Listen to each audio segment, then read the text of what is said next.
Beneath the official histories lies a shadow war, fought in sealed rooms, buried in frozen soil, and locked inside crates that never reached their destinations. These are the stories carved out of silence, where truth is measured in classified pages and the victors decide what can be remembered. Step carefully. Every fact you think you know was chosen for you, and every absence hides something far more dangerous than the war itself. On the night of 11 April 1945, 3 days before American forces would capture Nordhausen, a column of 8 German trucks, their headlights covered, rolled eastward through the Harz Mountains. Each vehicle was painted in standard Wehrmacht field, grey, but carried no unit insignia, no visible license plates. According to fragmentary post-war intelligence summaries, the convoy was assigned to Sonderkommando 14B, an SS Wehrmacht composite unit attached to the Reich Main Security Office. The mission designation, found later in an intercepted teleprinter message, was Operation Eisensturm. The convoy's point of origin was recorded only in a requisition order dated 6th of April. Berlin-Schöneweide Freight Depot, a location then under constant Allied air attack. The order, signed by an Oberstleutnant Wilhelm Kramer, whose service record ends abruptly that month, authorized the transfer of industrial prototypes and related material to a secure location in Lower Saxony. No manifests survive. Radio intercept logs from Bletchley Park indicate the group's last confirmed position was near the small mining town of Elbingerode. The signal, sent at 23:12 hours on 12th April, contained the cryptic phrase Bergwerk 6 sealed, followed by an untranslatable string of code groups. No further transmissions were received. By 14th April, American armored spearheads had reached the western Harz, but no trace of the trucks, the men, or their cargo was reported. In 1952, a classified memorandum circulated within the British War. Officers' Scientific Intelligence Division summarized interviews with 3 former SS officers held in Wörl prison. Each independently claimed that Eisensturm's cargo was nicht Gold, sondern Maschinen, not gold, but machines, and that these machines were based on Allied technical designs seized in 1940–41, particularly from France and the Low Countries. One officer referred to Brennpunktbatterien and geschlossene Kammern für das Luftfeuer, terms which translators could not conclusively interpret. The mine referenced in the final transmission, Bergwerk 6, had been an iron ore operation since the 19th century, with extensive subterranean galleries. Post-war US Army Corps of Engineers maps confirm it was requisitioned by the organization TOT in late 1944 for material storage. Yet by the time Allied troops arrived, the entrance had been collapsed with precision charges. Local civilians, interviewed by occupation authorities, recalled hearing detonations in the early hours of 13th April, followed by the sound of heavy engines climbing toward the forest roads. In 1968, a German federal mining inspector, Karl-Heinz Lobbe, was tasked with surveying abandoned Harz shafts for collapse risk. In an internal report, later leaked to a Hamburg newspaper but never officially acknowledged, Lobbe described discovering a bricked-over tunnel mouth deep in the forest above Elbingerode. Behind the wall, he wrote, were the faint outlines of tire tracks preserved in hardened mud, leading into darkness. Lobbe claimed that military police arrived within 48 hours of his finding and sealed the area permanently. American archives contain a single surviving Eisensturm-related file marked Declassified Redacted 1984. It is heavily censored, but the legible portions refer to a 1945 operation by elements of the US 3rd Armored Division to locate an SS convoy carrying high-value scientific material. The file notes the discovery of 2 destroyed Opel Blitz trucks, burned beyond recovery, approximately 6 kilometers from Bergwerk 6. Both wrecks were empty. There is also an obscure reference in the 1947 minutes of the US Joint Intelligence Objectives Agency, JOA, to priority retrieval of non-A1 assets from Harz sector. The term non-A1 is understood to have denoted equipment too sensitive for public disclosure, but not directly usable in ongoing weapons programs. The minutes end with the phrase, "transferred to special repository, Fort Detrick." When a BBC investigative programme attempted to follow up on Eisensturm in 1993, both the German Ministry of Defense and the US Department of the Army issued formal statements that no such operation can be confirmed in existing records. Researchers found that the personnel file of Oberstleutnant Kramer had been pulled from the Bundesarchive in 1961 for review and never returned. His last known address was in Charlottenburg. The building was destroyed in an air raid days before the convoy's departure. The surviving testimonies of the 3 SS officers remain the most detailed source, though all were inconsistent in minor facts.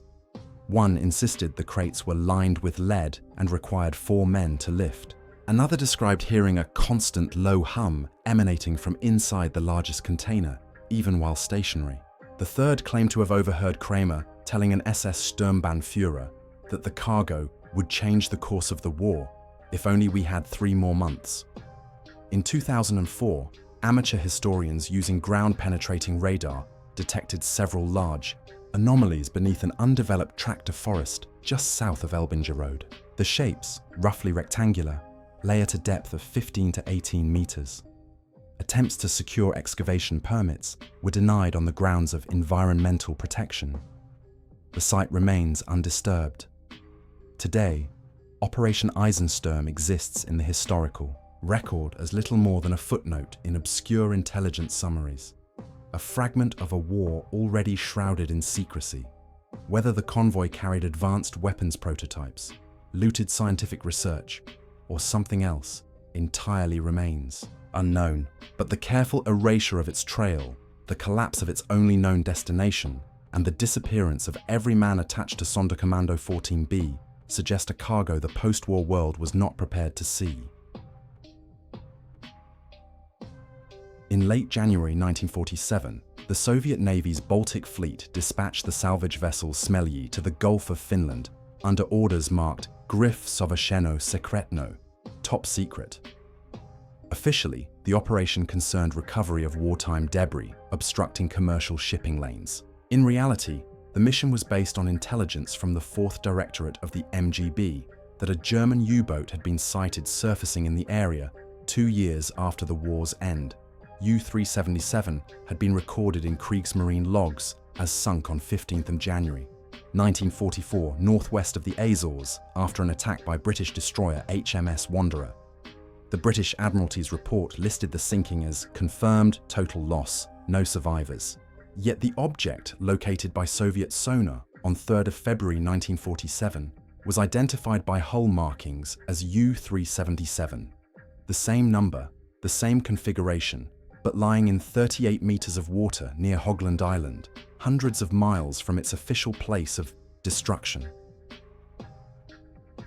Divers described a vessel with corrosion consistent with roughly 18 to 24 months submerged, not the 3 years since its alleged sinking. The forward torpedo tubes were empty. The aft tubes each contained a single inert practice round. Most hatches had been secured from within. Inside the conning tower, investigators found blast scarring inconsistent with depth charge damage, pitting and scoring that suggested an intense, localized heat source. In the captain's quarters lay a sealed brass container about the size of a field ration tin. Its lid bore the stamped emblem of Abteilung Samth, the SS's research and development branch, not normally associated with naval operations. Upon return to Kronstadt, the container was opened in the presence of Rear Admiral Ivan Rogov. Inside were 5 rolls of 35mm microfilm, each labeled in German script, Träger Luftzustellung, Serie B. Soviet translators rendered this as Aerial Delivery System, Series B. A technical summary prepared by engineers from OKB-1 indicated the schematics depicted a form of powered glider launched at high altitude from a mother aircraft, carrying a cylindrical payload with unspecified contents. The airframe designs showed unusual control surfaces and a propulsion assist described only as Kaltgasverstärker, cold gas booster. There were no indications that such a system had entered production before the war ended. By directive of MGB Deputy Minister Sergei Ogoltsov, all documentation and the container were classified under File 47111K and stored in the Leningrad Special Archive. None of the 10 salvage crew were permitted to return to their home ports. Within weeks, 8 were reassigned to remote labor camps in Kolyma under pretexts of disciplinary infractions. 2 others, including the diver who physically recovered the container, disappeared from the record entirely. In 1955, during an internal security review, an officer of the GRU noted the irregular circumstances of the U-377 find and requested access to the original microfilm for comparative analysis with newly captured NATO aerospace patents. The request was denied without explanation. The notation Peremeshcheno, Gora, moved, mountain, was added to the file, a codename believed to refer to a restricted facility in the Urals. Western awareness of the incident emerged only in 1989, when a defecting Soviet archivist provided Finnish intelligence with a partial translation of the microfilm index. The index referenced Musterprüfstand, prototype test stands, located in Königsberg, and transport zur Meeresbasis, implying shipment to a sea base prior to April 1945. Finnish naval historians found no records of a German base in the Gulf of Finland during that period, raising the question of whether the U-377 had been stationed in neutral or unacknowledged waters. The hull itself was reportedly left in place after the removal of its contents. A 1994 Swedish diving expedition claimed to have located the wreck and filmed its exterior. The grainy footage showed the number 377 barely visible beneath marine growth. However, the location coordinates were withheld by the team's sponsor, and the film was never publicly released. The last verifiable document in the Soviet archive concerning U-377 is a March 1948 memorandum from Admiral Rogov to the Naval General Staff. In it, he recommends that all research into Träger Luftzustellung be continued under cover of civilian aeronautical programs, and that the true origin of the recovered material remain unacknowledged. He closes with the statement, "The world is not prepared for the knowledge that certain victories were not as final as recorded. What remains today is a sequence of facts that refuse to align. A submarine officially destroyed in the mid-Atlantic reappearing intact in the Gulf of Finland. An SS Research Division's property stored aboard a Kriegsmarine vessel. A salvage, crew erased from public record, and aerospace schematics of unknown purpose locked away during the formative years of the Cold War. U-377's second death, unlike its first, left no witnesses willing or able to speak." In the summer of 1962, at the height of the Berlin crisis, an unmarked brown envelope was delivered to the desk of Squadron Leader Richard Elson at the RAF's Joint Air Reconnaissance Intelligence Center, Whitehall.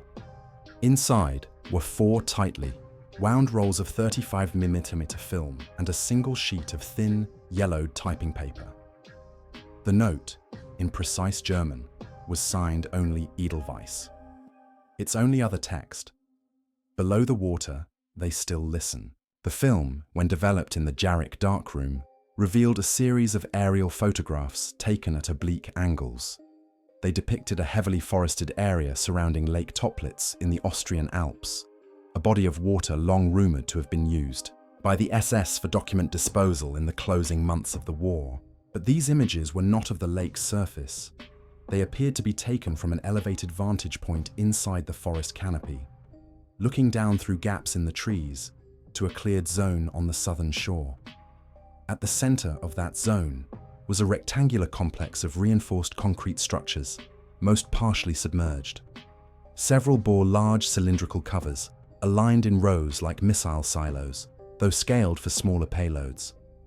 Adjacent to these were arrays of tall masts, each topped with what appeared to be directional radar dishes of a design unfamiliar to RAF technical analysts. The images were clear enough to make out the faint outlines of guard towers and what looked like retractable gantry cranes.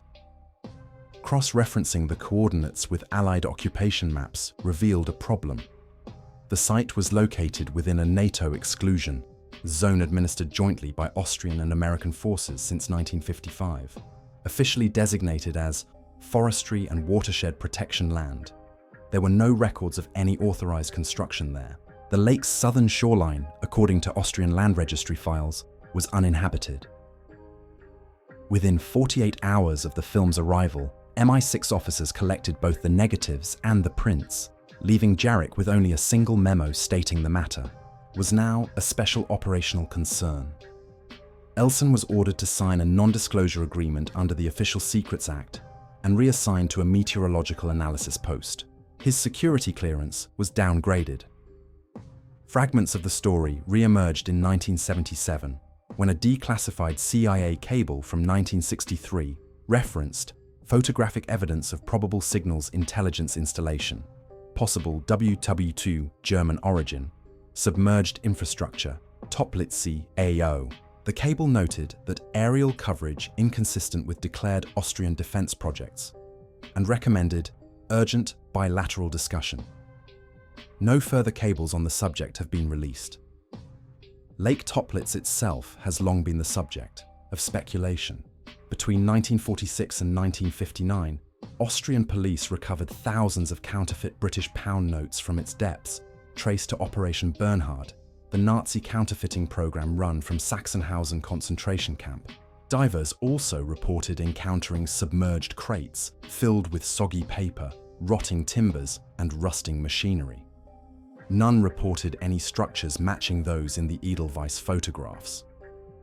In 1991, a retired Austrian gendarme named Franz Leitner told a Vienna newspaper that in 1952 he had been posted to guard a restricted zone south of the lake, where foreign engineers came and went without showing identification.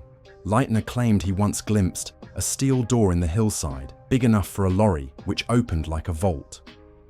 Shortly after his statement was published, Leitner retracted it, citing confused memory. The only surviving description of the confiscated photographs comes from an RAF technician who worked in the same darkroom as Elson. In an interview recorded in 1985, he recalled one frame showing what looked like a tunnel entrance at water level, with rails leading into the lake itself, as if something could be launched directly into or out of the water. Another showed a cluster of antennae pointing at the sky, not outwards, suggesting deep space or upper atmosphere signal reception rather than standard communications. No Allied wartime records mention a German facility at Toplitz designed for signals intelligence or missile testing. However, several late-war Luftwaffe documents recovered in Bavaria reference Sea Station Grau, Lake Station Grey, which some researchers believe could refer to the site. The documents mention transmission experiments and Unterwasserträger, a term roughly translating to underwater carriers. Today, the southern shore of Lake Toplitz remains off-limits, patrolled by Austrian forestry officials and occasionally by military personnel. Attempts by private diving expeditions to reach the area have been blocked by permit refusals citing ecological sensitivity. The origin of the Edelweiss photographs, the identity of the sender, and the fate of whatever lies beneath that alpine water are still officially unacknowledged. But the precision of the images and the speed with which they were removed from circulation suggests that beneath the legends of sunken gold, the lake hides something built not to be found, but to be remembered only by those who still listen. On the 17th February 1951, the US Army's G2 Intelligence Division recorded a burst of encrypted shortwave traffic between Buenos Aires and a dormant German listening station at Burmeland, Norway, an Arctic outpost decommissioned by the Kriegsmarine in May 1945. The signals were picked up by a Navy SIGINT detachment operating out of Keflavik, Iceland, and relayed to Fort Meade for analysis. The cipher, partially broken using captured Enigma keysheets, referenced Projekt Morgenlicht and Bereitstellung der Langstreckeneinheit. The latter translated to preparation of the long-range unit. Morgenlicht had been whispered about in OSS technical files during the war, a Luftwaffe effort to create an aircraft capable of crossing the Atlantic and returning without refueling, using advanced propulsion methods and lightweight alloys. The EAM program's paper trail ended abruptly in March 1945, when its lead engineer, Oberst Helmut Krüger, disappeared from Berlin along with several crates of experimental engine components. Within days of the intercept, a covert reconnaissance team drawn from the 10th Special Forces Group was deployed to Norway under the pretext of a NATO winter training exercise. Their target was the cliffside listening station overlooking the Norwegian Sea, situated in a remote fjord accessible only by narrow snowbound tracks. Local fishing families reported seeing military trucks heading toward the site at night, their drivers speaking German. The team leader's debrief, declassified in 1989 but with heavy redactions, describes the approach. A steel-reinforced blast door embedded in rock, partially concealed by snowdrifts, and a rusted communications mast still wired to underground conduits. Inside, the air was stale, heavy with the scent of oxidized metal. The lower levels were flooded, but on the third sublevel, they found a hangar-like chamber carved directly into the cliff. In the center stood the skeletal remains of an airframe, 20 meters long, with an unusually narrow fuselage and broad, swept wings.